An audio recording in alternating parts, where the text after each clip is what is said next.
Tila rest day nga muna si Kim Chiu mula sa kanyang shooting sa Cebu. Sa halip na nasa set, ibinahagi ni Kim ang ilang larawan kung saan makikitang masaya siyang bumisita sa kanyang kapatid na si Twinkle at ang newborn baby nito. Kitang-kita ang glow ni Kim habang yakap ang sanggol at marami ang natuwa na kahit abala sa trabaho ay may oras pa rin siya para sa pamilya. Ngunit higit pang ikinilig ng mga fans ang usap-usapan na di umano'y kasama raw niya si Paulo Avellino sa pagbagbisitang ito. Bagamat hindi naman siya nakita sa mga larawan, may mga netizens na nagsabing posibleng si Paulo mismo umano ang kumuha ng mga litrato ni Kim at Twinkle. Marami ang nadadala sa ideyang ito, lalo't tila napakaganda ng kuha, natural, candid at puno ng emosyon.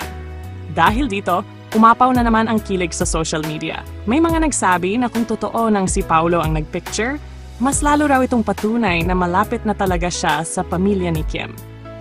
Ang iba naman ay natuwa na kahit walang kumpirmasyon, tila ramdam na ramdam ang closeness nila kahit sa simpleng mga eksenang ganito. Hanggang ngayon, nananatiling palaisipan ang tunay na estado ng kanilang relasyon. Pero sa bawat ganitong pasilip, mas lalong napapamahal sa mga tagahanga ang tambalang Kim at Paulo.